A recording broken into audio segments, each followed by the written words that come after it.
మన నగరాలు పట్టణాలు ప్రగతి బాట పట్టాలంటే బీజేపీని గెలిపించండి. కేంద్ర ప్రభుత్వ సహకారంతో మున్సిపాలిటీలు, కార్పొరేషన్ల సమగ్రాభివృద్ధి. ఇది తెలంగాణ ప్రజలకు మోదీ గ్యారంటీ. కమలం గుర్తుకే మన vote. Save Telangana. Vote for BJP.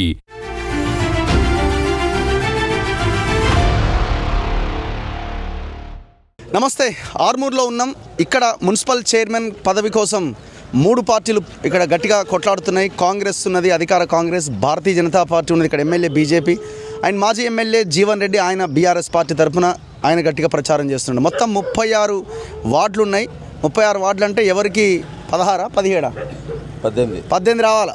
ఎవరికి 18 వస్తే వాళ్ళు ఇక్కడి మున్సిపల్ చైర్మన్ పీఠానికి కైవసం చేసుకుంటారు. మరి మొన్న సర్పంచ్ ఎలక్షన్స్లో సిచ్యువేషన్ ఏంటి, ఇప్పుడు ఎవరు గెలిచే అవకాశం ఉంది?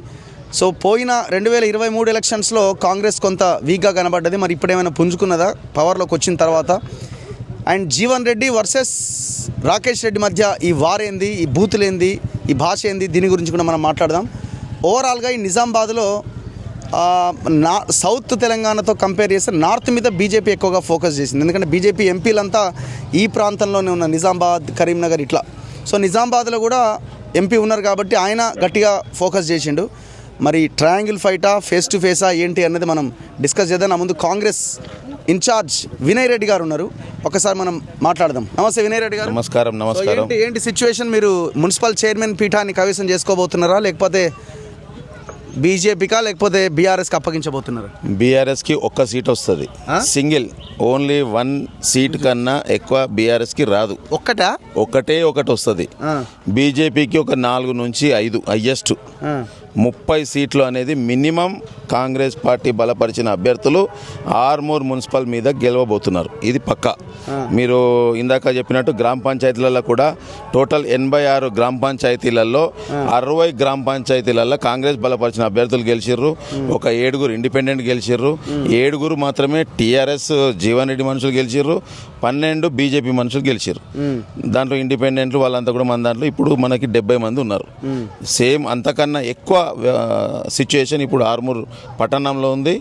బ్రహ్మాండంగా ఉంది. ప్రజలు 30 కాదు, నిన్న ఉత్తమ్ కుమార్ రెడ్డి గారు 2 మన కార్నర్ మీటింగ్స్ చేసినాం. ఆ మీటింగ్స్ చూస్తే 36 వచ్చినా ఆశ్చర్యం లేదనే విధంగా ప్రజలు, ఆర్మూర్ ప్రజలందరూ కూడా రెడీగా ఉన్నారు, ఓటు వేయడానికి సిద్ధంగా ఉన్నారు.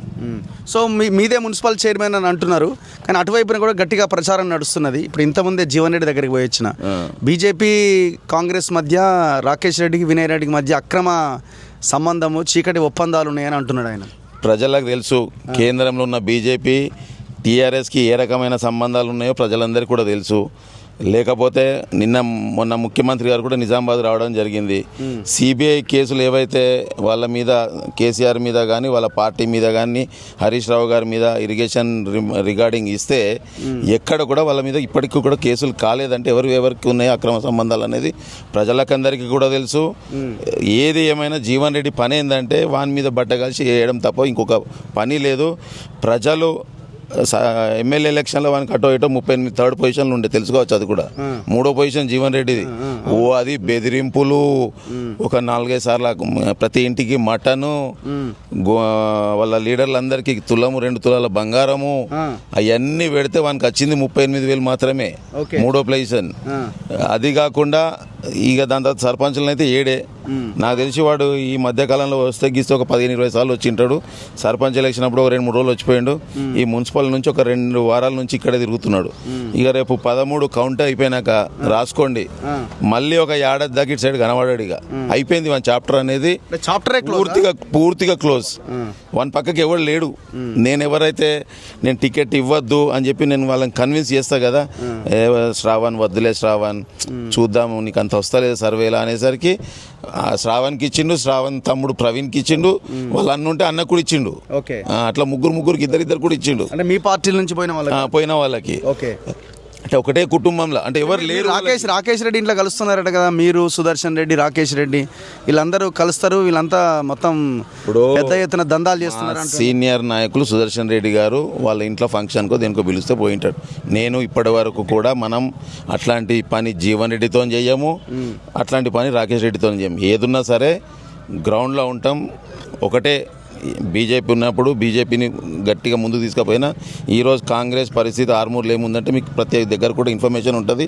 జిల్లాలోనే మొట్టమొదటి పొజిషన్లో ఈరోజు మనం మున్సిపల్లో హయ్యెస్ట్ మెజార్టీతో గెలిచే పరిస్థితిలో ఉన్నాం ఇప్పుడు. ఓకే, సో ఇప్పుడు రాకేష్ రెడ్డి స్పీచ్లు కూడా వింటున్నారు కదా మీరు. సో ఆయన చాలా స్ట్రాంగ్గా అరే అంటున్నాడు, వినయ్ రెడ్డి అంటున్నాడు, బ్రోకర్లు అంటున్నారు, జోకర్లు అంటున్నారు. సో జీవన్ రెడ్డి, వినయ్ రెడ్డి ఇద్దరు పార్ట్నర్లు అంటున్నాడు. ఆయన ఆయన ఆయన లాంగ్వేజ్ని ఆయన మాట్లాడిన దాన్ని మీరు ఎట్లా రిసీవ్ చేసుకున్నారు? ఇప్పుడు ఎలక్షన్ సమయంలో కూడా ఇదే రకమైన పిచ్చి మాటలు మాట్లాడి ప్రజలకి వీడేదో పొడుస్తాడేమో అని ప్రజలు అనుకున్నారు. అనుకొని నిజంగా అబ్బా జీవన్ రెడ్డి ధీటైన మొగుడు వీడేనేమో, వీడికి ఓటేస్తే మన ఆర్మూర్ వ్యవస్థ బాగుపడుతుందేమో అనుకొని వానికి ఓటేసారు. ఓటేసినాక లాస్ట్ 2 ఇయర్స్లో ఏం పని చేసిందంటే ఏం లేదు. ఏది మేము తీసుకొచ్చినామో దానికి రంగు పూసుకోవాలని నేనే తెచ్చినాను. అలా అసలు జియో కాపీ తెలియదు ఆయనకి, ఏ ఫండ్ వచ్చింది తెలియదు, ఎటువంటి రోడ్లు వర్క్ జరుగుతున్నాయో కూడా తెలియదు. ప్రతిదీ కూడా మన ఆధ్వర్యంలోనే మనం మంత్రుల్ని కలుస్తున్నాం, ఫండ్స్ తీసుకొస్తున్నాం. మీరు ఎక్కడ పోయిన ఆర్మూర్లో ఒక రౌండ్ కొట్టండి, ప్రతి వార్డులో కూడా డెవలప్మెంట్ వర్క్స్ నడుస్తున్నాయి.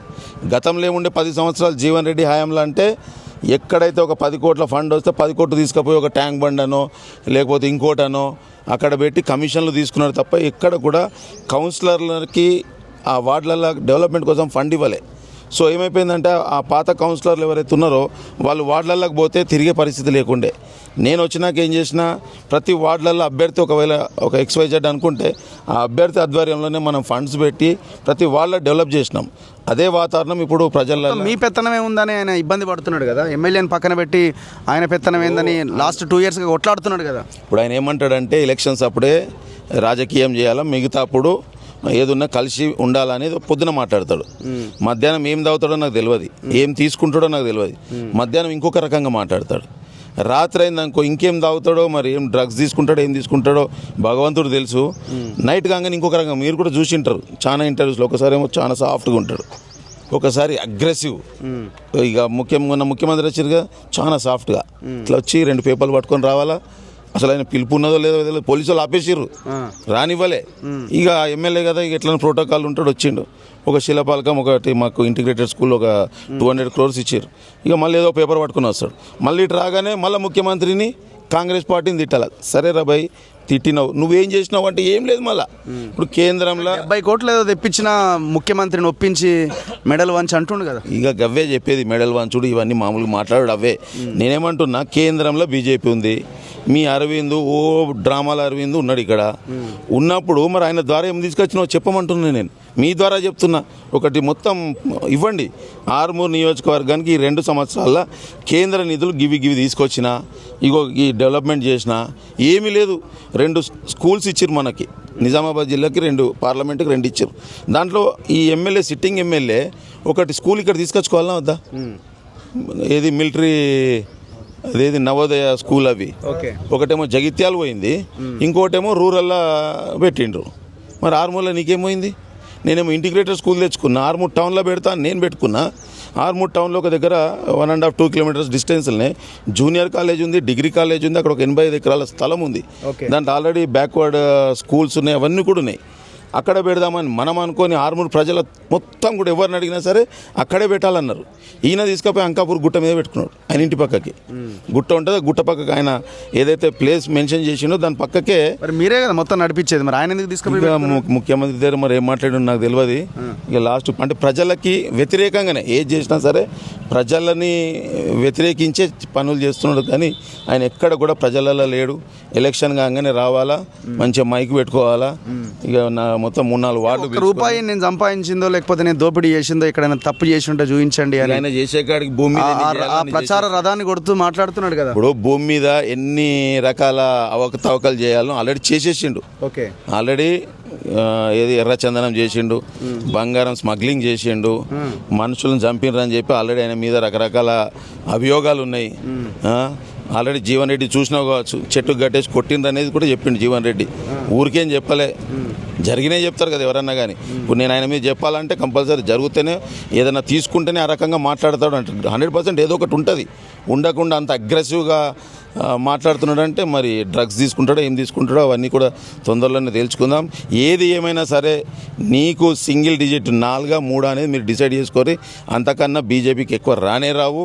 ఎక్కడన్నా వస్తే ఇద్దరి మధ్యలో ఫైట్లో మాత్రం అక్కడ వాళ్ళు బయటపడే పరిస్థితి ఉంటుంది. ప్రతి వార్డులో కూడా కాంగ్రెస్ అభ్యర్థులే గెలవబోతున్నారు. దాని తర్వాత జీవన్ రెడ్డి అంటోడు కనబడాడు. రాకేష్ రెడ్డి అయితే మామూలుగా కూడా ఎప్పుడు కూడా ఉండడు. ఎప్పుడు ఉంటాడంటే కళ్యాణ్ లక్ష్మి షాదీ ముబారక్ ప్రోటోకాల్ ఉంటుంది కదా, దానికి వస్తాడు. ఇక ఎప్పుడో ఒకసారి నెలకు ఒకసారి ఇల్లు ఉన్నది కదా ఇక్కడ ఉండాలి. కానీ ఆయన బిజినెస్ చాలా ఉన్నాయి కదా, రాత్రి దందాలు చేసేటివన్నీ హైదరాబాద్లో ఉండి దందాలు చేసుకుంటాడు. సో ఎక్కడ కూడా ఉండడు. ఒకటి మాత్రం చెప్తున్నా రాకేష్ రెడ్డి, నిన్ను ప్రజలు ఎన్నుకోవడానికి కారణం ఏంటంటే జీవన్ రెడ్డి అనేటోడు ఎన్నో రకాల అవకతవకలు చేసి ప్రజల్ని ఇబ్బంది పెట్టిర్రు అనే దాంట్లో నువ్వేమన్నా పొడుస్తావేమో అని చెప్పి ఇక్కడ ఉన్న ప్రజలు నిన్ను పరిస్థితిని మార్చిండట కదా. అంటే మార్చినట్టు ఆటోమేటిక్గా మీకు రేవంత్ రెడ్డి గారు ఏమని చెప్పిర్రు, రాష్ట్రంలో 6 గ్యారంటీలతో పాటు ప్రజలకి స్వేచ్ఛ అనేది ఇచ్చినామని చెప్పిర్రు. దాంట్లో స్వేచ్ఛ అనేది ఎక్కడేమి ఇచ్చిర్రో కానీ ఆర్మూర్లో మాత్రం 100% స్వేచ్ఛ అనేది పూర్తి స్వేచ్ఛ వచ్చింది. అంతకుముందు ఎట్లుందంటే ఇప్పుడు మీరు మైక్ పెట్టిర్రు, వెనకాల వీళ్ళిద్దరు కనబడితే వీళ్ళిద్దరి మీద కేసులు, ఇక 100% వీళ్ళిద్దరి మీద కేసులు. ఇప్పుడు నా పక్కన ఉన్నారు ఎందుకు జీవన్ రెడ్డి యొక్క ఆ రకంగా నడిచింది. ఓకే, సో ఇప్పుడు ఎన్ని డివిజన్లు వస్తాయంటున్నారు? మీ 30 వస్తాయంటున్నారా? 36లో 30 కన్నా ఎక్కువ డివిజన్లలో మన కాంగ్రెస్ పార్టీ బలపరిచిన అభ్యర్థులు గెలుస్తారు. ఎందుకు ఓటేయాలి? గెలిస్తే ఏం చేస్తారు మీరు? ఆల్రెడీ 2 సంవత్సరాల నుంచి మనం చేసిన పథకాలు ఉన్నాయి. ముఖ్యంగా గతంలో 10 సంవత్సరాల ఒక్క ఇల్లు అంటే ఒక ఇల్లు కూడా ఆర్మూర్లో కట్టలే. మనం 3,500 ఇండ్లు ఇందిరమ్మ ఇండ్లు ఇచ్చినాం. దాంతోపాటు రేషన్ కార్డ్స్ ఇచ్చినాం, 200 యూనిట్ల పవర్ ఇచ్చినాం. ఆర్మూర్లో సుమారు ఇప్పటికే 50 కోట్ల నిధులతోని ప్రతి వాళ్ళలో డెవలప్మెంట్ నడుస్తుంది. దాంతోపాటు 43 కోట్లతోని మనము అమృత్ స్కీమ్ కింద 43 కోట్లు తీసుకురావడం జరిగింది వాటర్ కోసము. మళ్ళీ 18,70,00,000 మొన్న ముఖ్యమంత్రి గారు మళ్ళీ డెవలప్మెంట్ కోసం కూడా ఇచ్చారు. నిన్న ఉత్తమ్ కుమార్ రెడ్డి గారు కూడా చెప్పారు, మీరు 30 కన్నా ఎక్కువ సీట్లు గెలిపించుకోండి, ఇంకా 50 కాదు 100 కోట్ల నిధులు కూడా ఇస్తామని చెప్పారు. ఆ రకంగానే ప్రజలు కూడా ఈసారి కంపల్సరీ కాంగ్రెస్ని గెలిపించుకోవాల్సిందే అనేది ప్రజలలో పూర్తిగా ఉంది. 100% మనం గెలుస్తున్నాం. చూద్దాం ఏం జరుగుతుందో. Thank you very much. ఇది వినయ్ రెడ్డి గారితో స్పెషల్ ఇంటర్వ్యూ. చూస్తూనే ఉండండి మన తొలి వెలుగు.